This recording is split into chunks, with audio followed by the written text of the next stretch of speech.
Economic empowerment is about creating a dollar where one didn't exist before. Everyone wants to hire talent that is innovative, entrepreneurial, and what have you. Welcome to a brand new season of Titans of Industry. I'm your host, Nate Disarro, and I, for one, am so excited to be back for Season 2 to bring you more awesome business advice, leadership principles, life hacks, and interesting stories from Titans that are leading the charge in their communities. If you've listened to Season 1 and are back for more, I want to give you a special thank you for the support so far. Thank you so much. And if you're new to the podcast, welcome. Be sure to check out Season 1 to get all caught up. If you're not already, please follow us on social media at Content Titan to get more content from our podcast guests and to learn more about everything that our digital production team is up to. We've had a crazy year, like I'm sure most of you have, and we've had to innovate and change the ways we're doing things as well. Also, we would love for you to share this with your friends, family, co-workers, neighbors, the mailman, Uber driver, cashier, and anyone else you think would love the podcast so that we can continue to grow this audience and inspire all types of people through these episodes. In today's episode, I sit down with Jeff Standridge and Jeff Amerine, serial entrepreneurs, business consultants, authors, and founders of Startup Junkie and the Conductor. They tell us about the pillars of successful startups: talent, capital, entrepreneurial culture, community, and enterprise engagement, the importance of having cash on hand, and their focus on economic empowerment. They also talk about their best-selling book, Creating Startup Junkies. Now, let's get to the episode. But before we do, our team at Content Titan wants you to know that we understand the challenges business leaders and marketers are facing right now with moving to a more virtual world. We are experts in taking human connections and turning them digital. From virtual events and video presentations to promotional content and advertising, we are here to help guide you through the process of staying in front of your audience and making your life a little bit easier. People tell us all the time that they are lost and don't know what to say or do, and we exist to help your business continue to move forward virtually. So if you're ready to take your business and content strategy virtual, we're ready to help. Let's get your business back to business. Now here's my conversation with Jeff Standridge and Jeff Amerine. All right, well, Jeff, we'll refer to you as Jeff A and Jeff S, but thank you guys so much for jumping on the podcast here with us. Looking forward to this conversation surrounding startups. I myself am operating a small startup here in Little Rock, Arkansas, and so to have this opportunity for me feels a bit like a free master's in business education when it comes to startups. But just for sake of formality, go ahead and give us just your kind of quick 30-second who you are, what you do. I'll start the timer, Jeff Standridge. I'll go first. This is Jeff Amerine speaking. So I'll see if I can keep this to just the numbers and quick. I'm a serial startup junkie by affliction. Nine startups over a long career. Spent time in 3 Fortune 500s. Spent the last 13 years helping build an entrepreneurial support organization to create a venture community here in the state. And I'm also an active early stage investor. Yeah, Jeff Standridge, spent 20 years with Axiom Corporation. So I come to the entrepreneurship world as an entrepreneur, someone doing entrepreneurial things, but within the safety net of a corporate salary. Started companies and managed companies on 5 different continents for Axiom over the years. Heavy into the M&A space as well when I was there.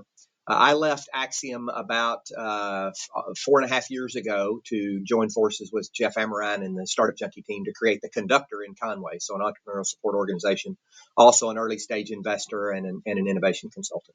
Love it. So no question, you guys have been at this a while. You know kind of your way around the startup community.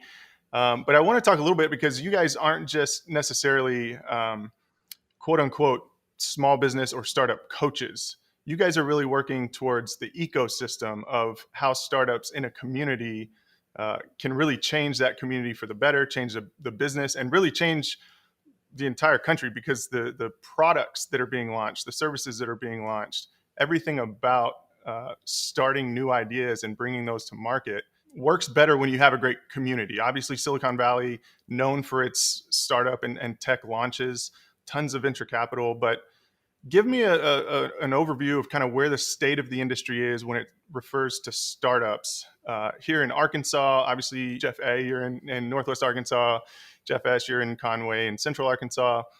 But what is this startup community look like? What's the state of the industry? This is Jeff Amerine. I'll start a little bit, and I'll hand it over to Jeff Standridge.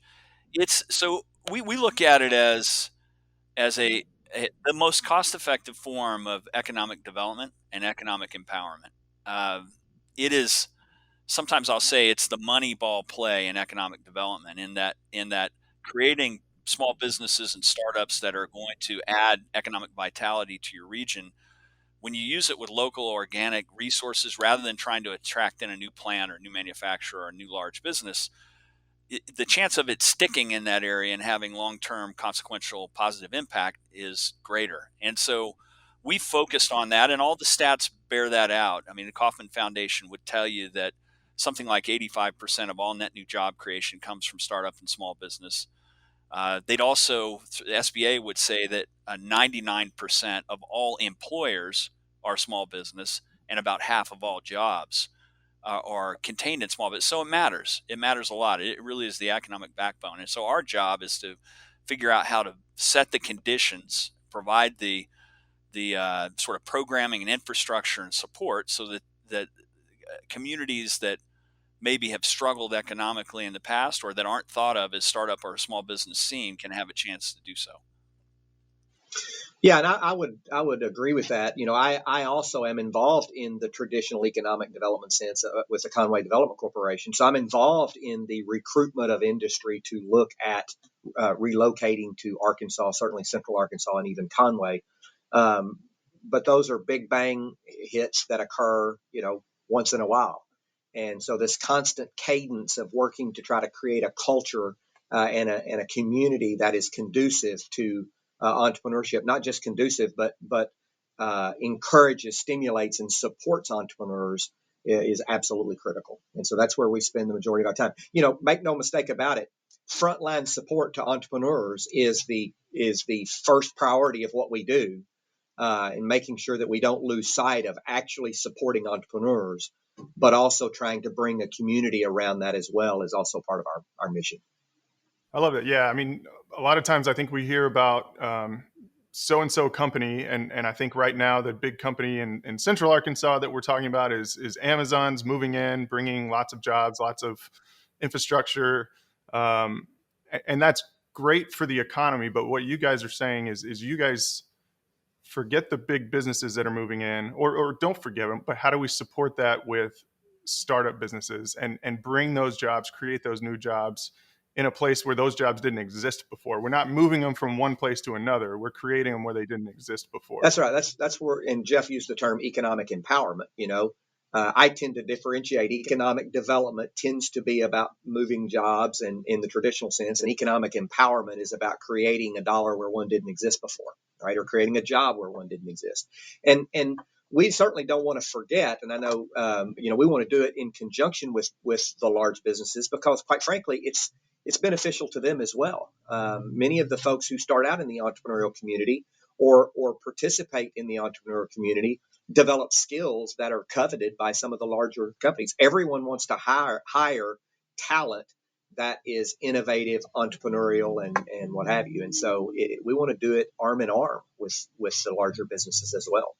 The large enterprises are critical as well. And what a lot of them have realized over the course of the last 10 to 15 years is the startups and small business are not competition for talent. That's where their competitive advantage of the future may actually reside. And so they need to build those strong bonds to the tech startup community, to the small business community, because it's going to be additive to what they're trying to do. And it will be supportive of their own competitive advantage in the future. It can also be a less expensive or more efficient way of doing research and development, depending on the company. I know you had Wayne Miller on your podcast not too long ago, and Wayne's very involved in the fintech sector with his accelerator at the Venture Center, and FIS has seen value in working with these fintech startups because they add value back to their company. So it's an important factor. So are you guys Are y'all seeing big businesses utilize R&D dollars to go out and fund things like the Venture Center, fund things like startup competitions, things like that? Absolutely. Yeah, we see it in multiple different ways. So the one you identified was the FinTech Accelerator that FIS is involved with. We've had the same sort of participation from the large flagship enterprises up here in Northwest Arkansas through their participation in the Korea testbed program that we're running, and the Fuel AI Accelerator that we've run, where they're very engaged as mentors. They take meetings with these companies. They advise them on how to get enterprise ready. I think they see the advantage of that, and it's pretty much, it's in vogue today, where all the large enterprises know they have to think like a startup and they have to be more innovative. The ones that get beyond innovation theater, checking the box to say, yeah, we're innovative, and actually engage in a real way, they're really seeing significant impact. I mean, they're seeing new products and services piloted. They're seeing things teed up for future acquisition. So yeah, we're seeing that all across the country. It's not just unique to here. I would say, a general trend. And it's in every sector.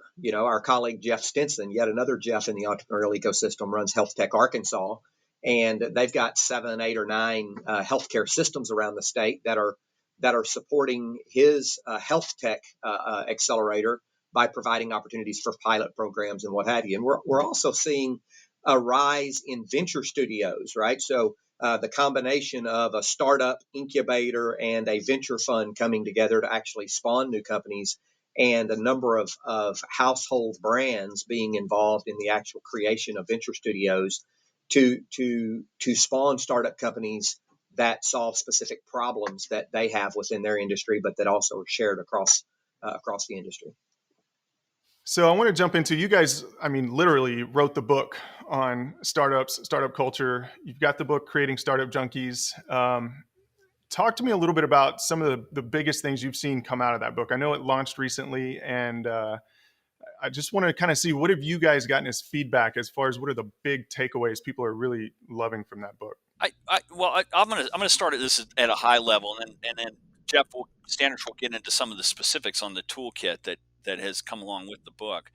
But it's intended to be as much inspiration as education, because one of the key themes there is not just what we've experienced over the last 13 years in Arkansas and creating a pretty vibrant startup and venture scene in a place where it was pretty much absent. I mean, there have been great companies built here, but there wasn't really a vibrant new start scene. So the part of the message is, if we can do it, other flyover locations can do it as well. So that's kind of a big part of it. And then the second part of it, and there were some key themes in there about the pillars you have to look at: talent, capital, entrepreneurial culture, community, and enterprise engagement. Those are kind of the 4 things we talk about. But I'm going to hand it off to Jeff Standridge to talk a little bit about the toolkit that we put in there as well. Yeah, we provided 2, I think, very effective tools to be able to use to. We always talk about start where you are. What we've seen across a number of unexpected places is when they're trying to replicate something that someone else has done, they fall into the trap of thinking they have to have a building.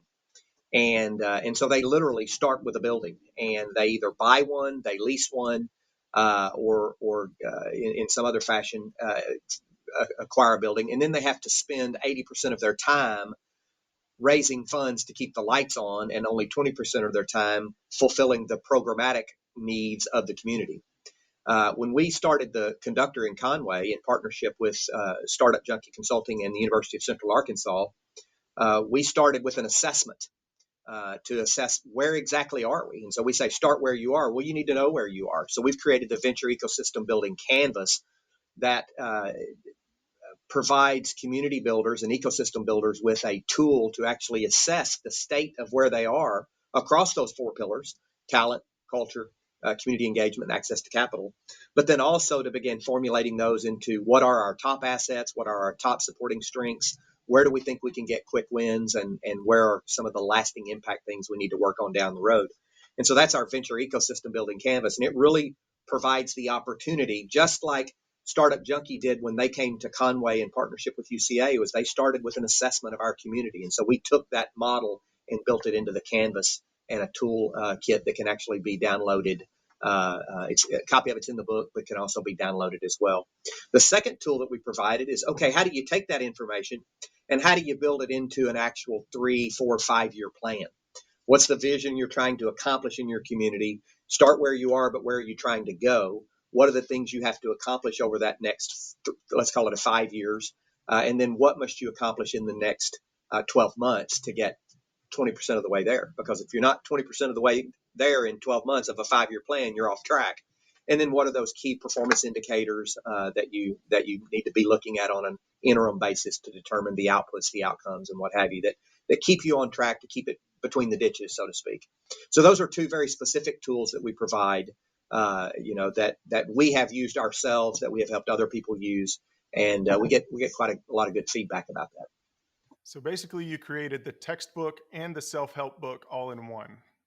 Yeah, I mean, that's it. There's academic rigor in there. It's well researched. It's not just all sort of anecdotal. There's a good amount of detail that talks about the state of the venture ecosystems all across the country, and it draws from some of the really insightful stuff that Brad Fell did in startup communities and Startup Community Way, and our own experience, because we kind of grew up in this thing in parallel with what was happening in Boulder and in other locations. So yeah, it's very much, you can read it and get inspired, and there's specific stories in there about startups and startup founders, the follies of all that. And then there's also this kind of overlay that talks about, here's a template for how to actually go do this.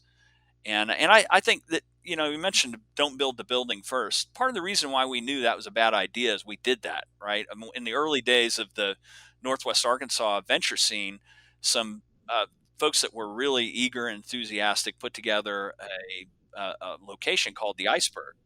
And it was way too early to have a co-location facility here. We hadn't really developed, this is more than 10 years ago, all the programming, the workshops, the event cadence to drive people to a location. And so it didn't last. And we should have taken, I think, more wisdom from some of the stuff that we saw in Indianapolis from Christian Anderson, who's a guy that's got ties to both places. He told the story of the speakeasy there, and he said, listen, we didn't even open the doors on this place until we had 1,500 commitments from people that wanted to be members. So they built a community through events and activity and that regular drumbeat, and then said, here's the place. That's precisely the right way to do it. And frankly, 10, 15 years ago, we learned from doing it the wrong way at the front end. That's a great point. I'll tell you, I don't know if I've ever told you this, Jeff. When we started our initiative here in Conway, thinking about what we wanted to do before we'd ever actually even visited with you, I believe, I made a trip to Fayettville and actually went to the Iceberg, and the lights were off. Nobody was there, and the door was locked. And I walked down the hall a few steps, and there was another door, and I walked in. I thought, man, this looks really great. Nobody was there. It was abandoned, so to speak, but it had all the stuff, right? Taking that one more step, we still don't have a building in Conway. I lease the offices here that we use, and it's worked great for us because we really focused on being a movement, not a building. But as a result, a benefactor emerged in Conway Corporation, which is our municipal utility, and they acquired the city hall, the former city hall, when the mayor's office moved over to the federal building. They acquired City Hall and are in the process right now of doing a $2+ million renovation to City Hall, and it will become the home of the Conductor, named the Arnold Innovation Center, and we will be working with Conway Corporation to provide all of the programming. So we didn't start with a building. We started with an assessment. That assessment turned into a movement. That movement turned into some people. Those people grew, and a benefactor emerged and says, we love what you're doing. We want to provide you a place. And I'm assuming you guys were a step ahead anyways, because you've been such a part of this stuff for so long. But 2020 gave us a whole new reason to start without a building. I think so many people just don't even go back to their offices anymore. And we realized through, they say that wartime is the mother of innovation. And there was a war against businesses, especially small businesses, over this past year, trying to figure out how do we still operate without being able to operate in a physical place. And so how have you seen the shift happen over the last 10 months to a year of, especially in the startup culture, new businesses not even thinking about a building or a physical space. Yeah, it was scary, obviously, and it was very Darwinian in terms of those people that were able to improvise, adapt, and overcome the circumstances, and maybe jump through a digital transformation, maybe take what would have been an event-oriented business and take it online.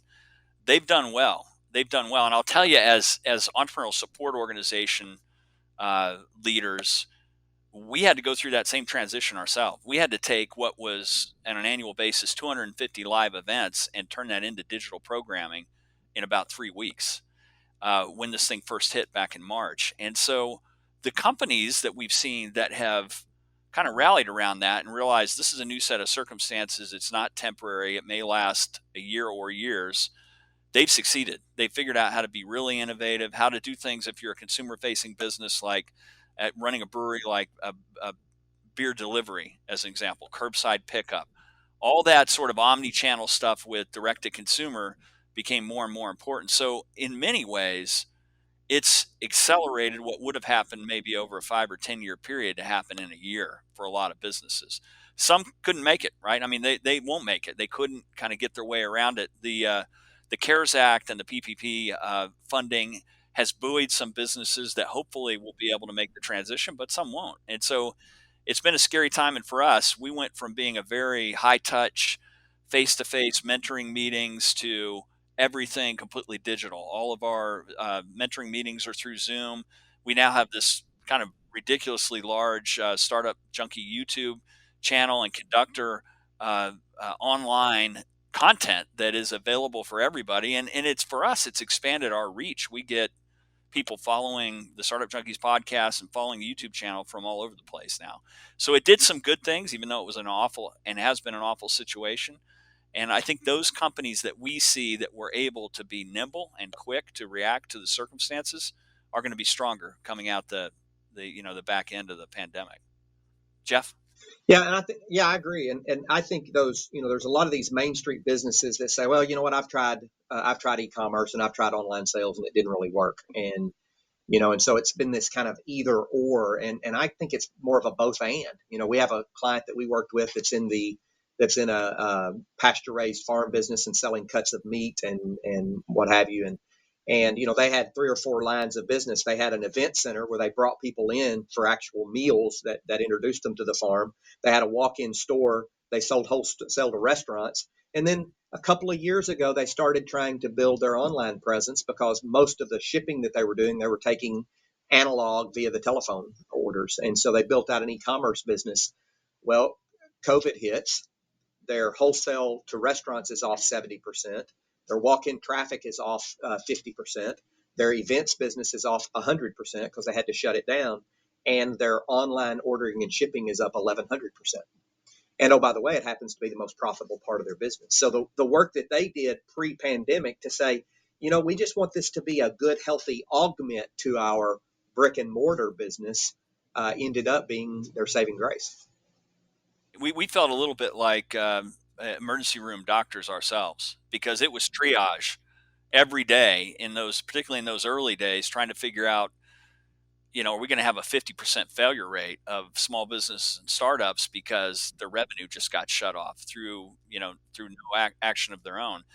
And to their credit, these businesses have hung in there. I mean, the good businesses are going to be better or great. The businesses that were just kind of riding the tide of a good economy may not make it because they might not have the management wherewithal to kind of get around the bend on some of these things. But anyway, yeah. Yeah. Well, and I completely feel and understand exactly what you're talking about. I, own a digital content creation company, and we've operated in the digital space for years. And it's funny to just kind of watch people who all of a sudden realize how much digital presence they need to have.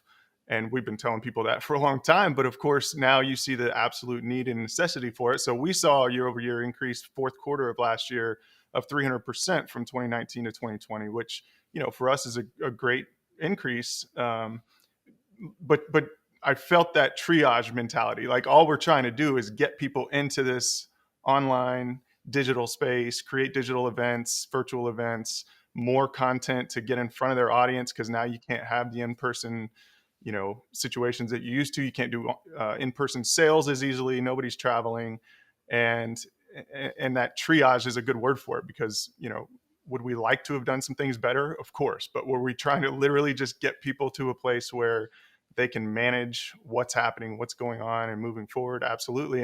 And that forces us to get better, create better systems, better operations to handle this growth in a more sustainable way. So that's one of the reasons that I'm really excited about this conversation. And I think so many other people in the small business community need and want to know, what do I do now? Where do I go from here? So one of the themes of this season of the podcast we're moving into is how do we do business better?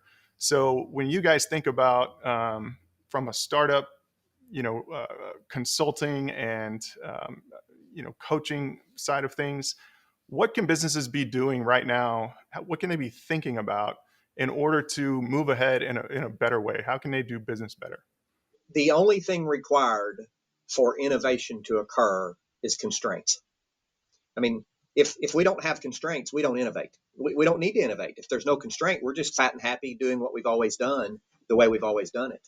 And so, what I like to suggest is that companies impose some degree, if they don't have constraints immediately, and everyone does, but if they don't immediately recognize constraints, start thinking about what if scenarios, start doing some risk planning in that regard, and thinking about what if the another variation of the coronavirus comes out and it shuts us down for an extended period. What are we going to do?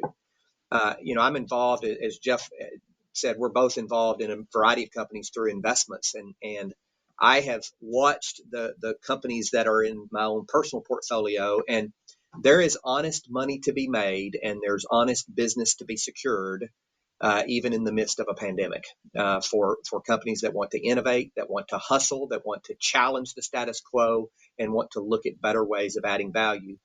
I had one business owner who came to me and said, I really don't want to sound like an ambulance chaser, but the services that we had pre-COVID are just as applicable, if not more applicable than they were before. That they are just as applicable now.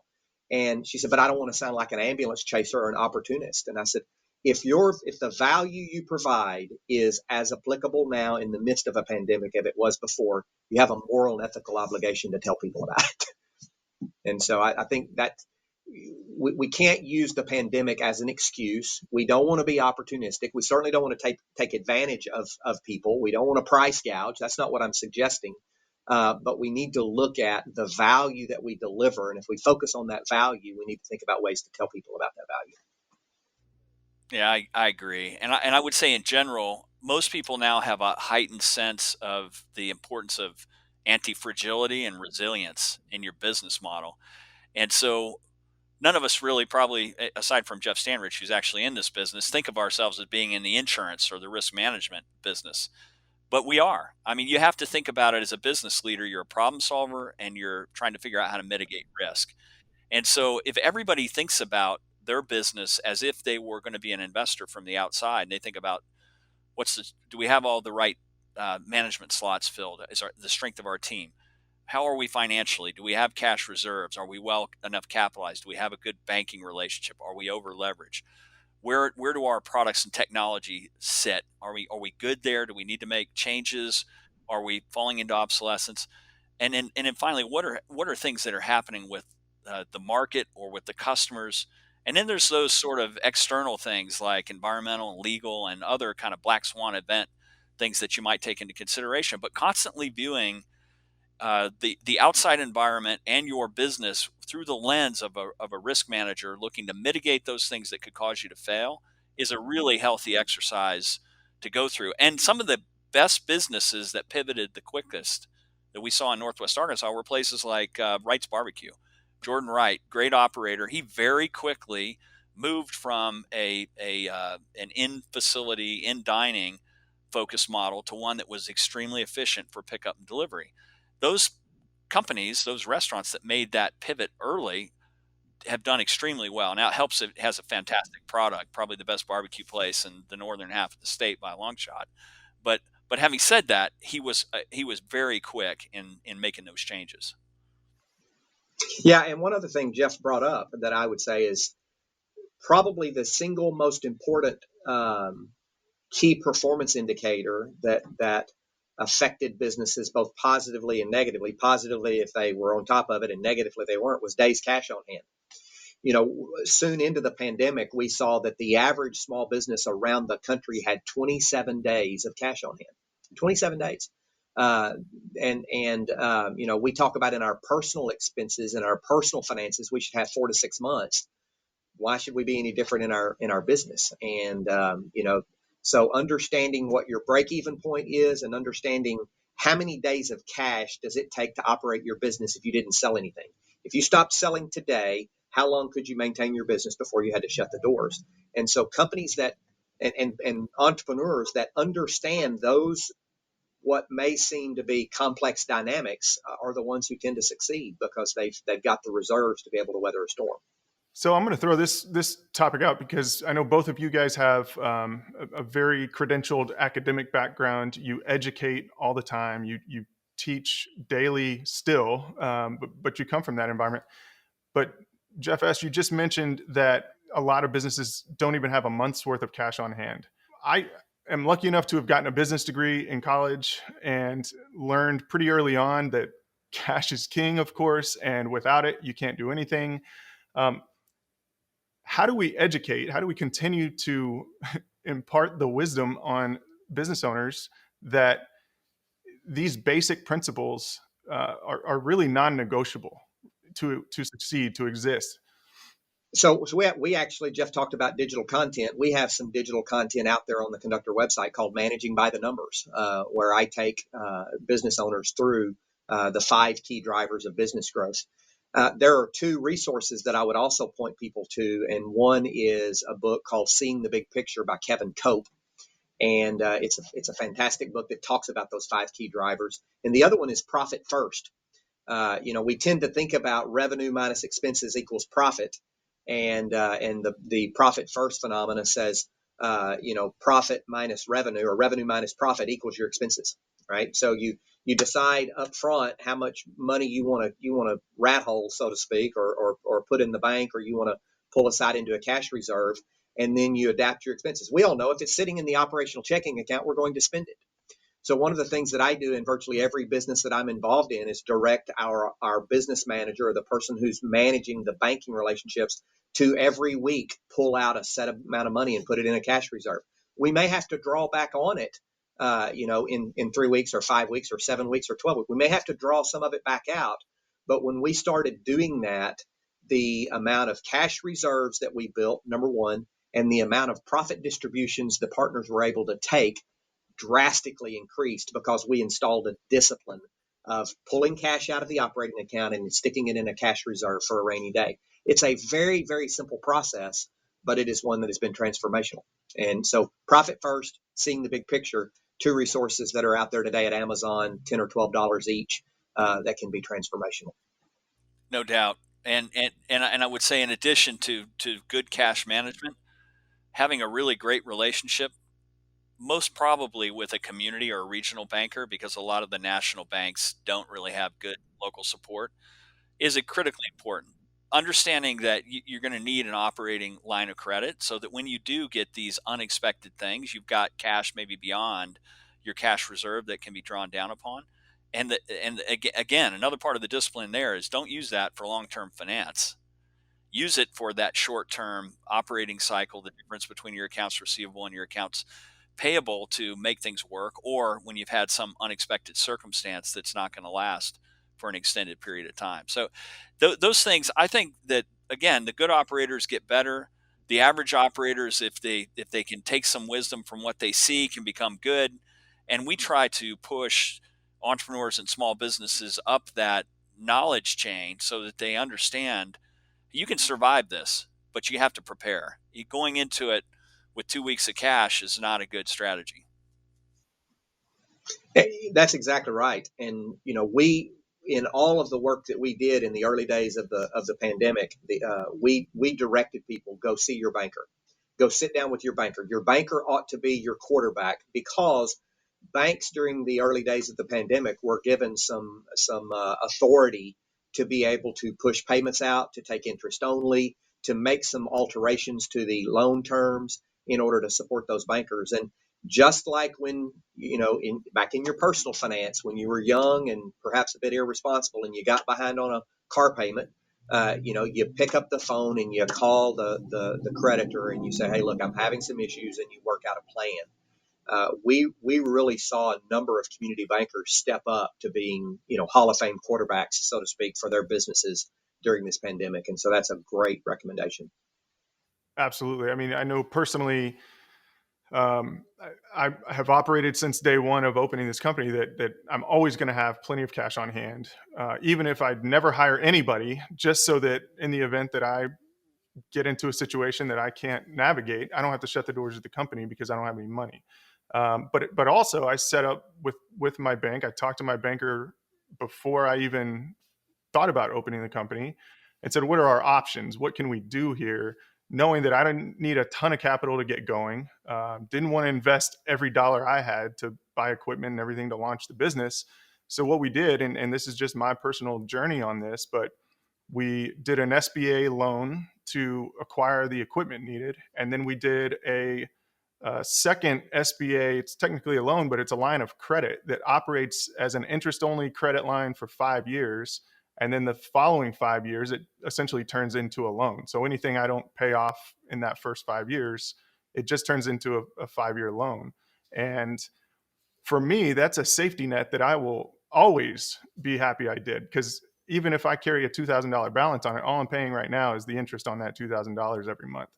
And in the event that a second wave of a pandemic comes along that my company can't operate, I know I've got plenty of opportunity, even for the next 3 years, because this company is about 2 years old. But for the next 3 years, I don't have to, it's basically the SBA has been thinking about this since before the pandemic. This is how you allow businesses to survive, is create opportunities for,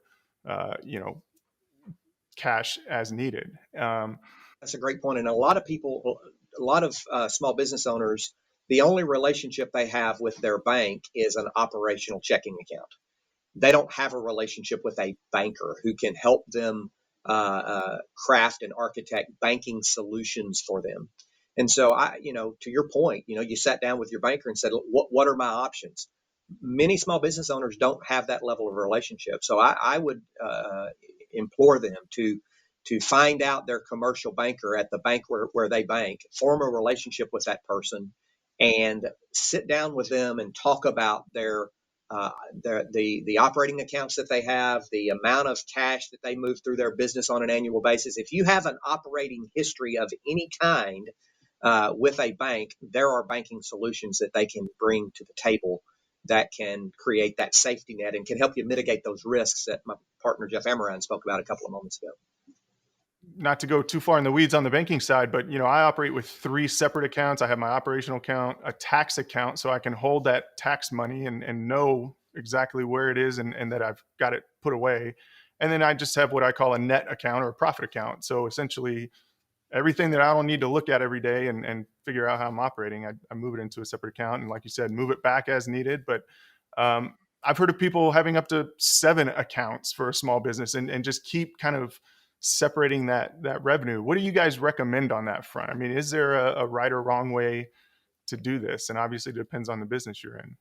I think you're right. I think it depends. I don't have anything that I recommend other than, certainly you have your operating account. I do think a tax account for small businesses, particularly solo entrepreneurs, is a good strategy. And then that cash reserve. If you've got those 2 or 3 accounts, that's kind of the basic minimum. You can also have an investment account, as you can, if you want to take that cash reserve and you want to put it in something other than just a savings account so that it's earning a little more income, you can certainly look at something like that. But those 3 are a great starting point. And I would venture to say that many small businesses don't have those 3. Well, this is certainly the less sexy part of startups and getting businesses off the ground and succeeding, but it's vitally important, right? And I was also advised early on, there's two things that'll make or break your success as a startup, and it's a good accountant and a good lawyer. So if you don't pay attention to the things that can get you in trouble real quick, then chances are you're going to find yourself in muddy water pretty soon. I'm a big proponent of metaphors and how, especially in the business community, how things work. So I'm sure you guys are familiar with Reid Hoffman, but he always talks about entrepreneurship is a lot like jumping off a cliff and assembling the plane on the way down. And, so Jeff S., as you mentioned earlier, kind of knowing your constraints, and that's how you innovate. What do you guys use as far as sort of explaining or creating a metaphor for what you do and how you work with companies? Well, it depends, and a lot of it, there is storytelling about it. I mean, there's a few things that are kind of fundamental. Businesses never got in trouble if they figured out a way to keep revenues out in front of expenses, right? I mean, if you build, and you don't see that, there's a lot of mythology that comes from Silicon Valley that's all about raise it and spend it as quick as you can and gain market, and that works 1% of the time, and the rest of the time the companies fail and they completely pancake. So telling the stories of you're not going to get in trouble if you have revenues out in front of expenses. In other words, if you got contracts or you get customer commitments before you incur the expense, you're going to be better off. I mean, it's things like that we say. And I would also say that if you want to be successful in a business, you got to realize that your talent and your team is your number one asset. So don't overlook that. Build a winning culture. Have the people on board that are better and smarter than you, the A plus talent. You're going to have to pay them. You're going to have to reward them. But your job as an entrepreneurial or small business leader is to build that team that's going to do amazing things. And then you've got to take the greatest gratification from watching them do those amazing things. So there's a lot of time that we spend on talking about team and culture and the importance of that number one asset and why it matters so much. It's product and great ideas can be a commodity. A fantastic team is a real asset. So we do a lot of storytelling around that kind of stuff and contrast. This is what a great team was able to do because they had a really strong, lasting culture. How did you know they were a great team? The churn rate was low and everybody wanted to work there. This is what another team that maybe had an authoritarian leader that was maybe concerned or threatened by having really great talent did. Churn rate was very high and they never quite got down the road. So, I mean, we tell a lot of stories like that, and we tend to sanitize, if you will, to protect the innocent because we see 1,000 entrepreneurial stories a year now in what we do. And given that base of knowledge, it's a lot about storytelling and drawing from the good examples and telling people what to avoid based on the bad examples. Yeah, we do. We get to tell a lot of anecdotes as opposed to just relying on metaphors, right? But one of the metaphors that I do like to use, I grew up taking family vacations by automobile, never traveled on a plane until I went to basic training as a young adult. And so, we would get in the car and we would go places and we would have that roadmap in front of us, and if we were, and we never drove to New York, but the metaphor I use is if I were planning a trip to New York, I wouldn't just get in my car and drive east until I saw big water and then turn left. Right. That I wouldn't do that. Right. That's what I would do is I would map out meticulously when I get to this intersection, I'm going to turn this direction. When I get to this intersection, I'm going to turn here. And we know the general heading that we're going, but we also know the turn by turn instructions, because if we get to a detour and the detour has us go the opposite direction for a period of time, we know that we're off heading and we've got to get back to where it is that we're ultimately going to go and trying to arrive. So we use that metaphor a lot for talking about how to build out your strategic growth plan. What is the vision of the company? Well, the vision's New York. We want to be in New York. What are the long-term targets? Well, it's the heading that we're on and the milestones along the way. We're going to drive this many miles by this day and this many miles by that day. We're going to stay at this hotel. We're going to stop off and have lunch at this park or this roadside lookout or what have you. And then the 12-month or the short-term goals are those turn-by-turn instructions or turn-by-turn directions. And so I use that metaphor a lot in talking about how do you build your strategic growth plan, and then your key performance indicators, tire pressure, how much gas we've got in the car, where the gauge is, temperature gauge on the car, oil pressure, et cetera. The metaphors are really important, and kind of getting back to the creating Startup Junkies, the book, and some of the story there. One thing that Brad Feld said, and I'll weave this into a metaphor that I've used repeatedly, is you have to realize that the entrepreneurs are the keystone species. And if you know biology, you may understand what that is. The entrepreneurs have to exist. The rest of us who have been entrepreneurs or investors, we're kind of the supporting cast. You can't sort of in an authoritarian way dictate that there shall be innovation and entrepreneurship. It has to be led by the entrepreneurs. And so the metaphor that I often use is, if you wanted to be an astronaut, you would want to have your instructor not be somebody that had spent his entire career in the simulator, but somebody who had actually flown the shuttle or landed on the moon or whatever, somebody who had actually done it. So these ecosystems, in order to be effective, have to be led by the people who have done it. It's got to be by people that have gone on the moonshot, that have actually experienced the ups and downs of and the risk associated with it. So that's another one that we use frequently. And a lot of times we'll get pushback from that, and particularly in academic settings, because you need the PhDs to do the core research and whatnot. You also have to have entrepreneurs in residence like Jeff Standridge and myself, who have actually built businesses, have had success, have seen failure, all of that kind of stuff. And so that's another part of this that I think is really kind of central and key to building an effective startup ecosystem. Got to have the entrepreneurs out front. Absolutely. I've been a big fan lately of Donald Miller and what he's doing in Nashville. I don't know if you're familiar with his business Story brand, and then he just launched a new book called Business Made Simple. But he essentially is taking what he did from 0 to 10 million, and he's giving you the play-by-play. He's essentially educating his audience, because his whole mission is to grow the middle class. And how do you do that? By growing small business. So he's giving you this playbook to keep things simple, because business can be complicated. But like you said, Jeff S., you're really just mapping it out. We can all drive from point A to point C. We just have to map it out and take the time to get there. But I love his analogy about the airplane and how he's kind of talking about the different parts of the plane. So I think there's a lot of value in that. But another guy, Jeff A., that you were talking about culture. There's a guy in Nashville as well, a client of mine that's a kind of niche advertising agency. He wrote a book called Worth Doing Wrong, and he's talking about culture. And he said it's so important that it's worth doing wrong. And he lists out probably 3 or 4 pages of single space bullet point items of different culture building things that he's tried. Some have stuck, some haven't, but he kind of, again, is talking about the importance of, if you don't create that culture, you're going to have that tumultuous internal turnover, and you just can never get everything firing on all cylinders. But as we kind of wrap things up, guys, I like to do a little rapid fire, kind of get behind the personal side of who you guys are, what you like to do. So let's start just real quick answers. But what's the best or latest book that you've read? I'm reading Business Made Simple. Yeah, and this has been out for a while, but The Third Wave, written by Steve Case, is one that I've enjoyed. Appreciate his journey. What about daily routines? What's something you have to do every single day? Make the coffee and let the dogs out. Morning coffee, that's what I was going to say. Are you guys more news or Netflix? Netflix these days. Total binger on Netflix.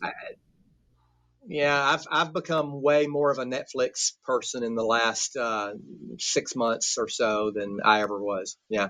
Best piece of advice you've ever given or received? Pass along all the credit and take all the blame as a leader. I have to share one that I hear frequently from my partner here on the podcast is assume positive intent until proven otherwise. I like that a lot. The pandemic has created a lot of new habits in people. Do you guys have any newly formed habits that you're either proud of or can't wait to get rid of? I've actually driven my cycling miles up considerably over the course of the pandemic. So last year I had a decent year cycling, but 2019 that is. But in 2020, I was able to almost double that, and so and on track to double it again in 2021. So that's a new routine that I'm pretty excited about. Gave me the opportunity to be a semi-professional lumberjack around our place because I spent so much time working from home. So I became one with the chainsaw and an axe for sure. There you go. I love it. What's something that nobody knows about you? Wow. I hate crab rangoon. Oh yeah. Okay. Sorry. I don't know if I can use the nobody, but a few people know that my high school career dream was to be a rodeo clown. My wife will tell you that I achieved half of it. I was going to say you've gone quite the opposite direction. Well, the last one would be, and this is going to be your final plug for the book here, but if you wrote a book, what would the title be? So how about what book did you write and where can people get it? Creating Startup Junkies. Yeah, that's it. It gives the pathway for people to build sustainable venture ecosystems in unexpected places. So that's it. And it wouldn't have happened without the mentorship and leadership of my business partner, Jeff Standridge. No doubt about it. He's an accomplished author and I'm a newbie. So it's been a fun journey to get it done. And it's available wherever you buy books. I love it. Well, guys, thank you so much. Y'all have been a real pleasure to talk to. And I know personally, I have some massive takeaways from this. And I know the work you guys are doing is benefiting so many people. So really appreciate the time and look forward to catching up again soon. Thanks, Nate. Thank you so much. Our pleasure. We appreciate you. If you liked this episode of Titans of Industry, head to contenttitan.co/podcast for more episodes or subscribe on your favorite podcasting app. Thanks for listening.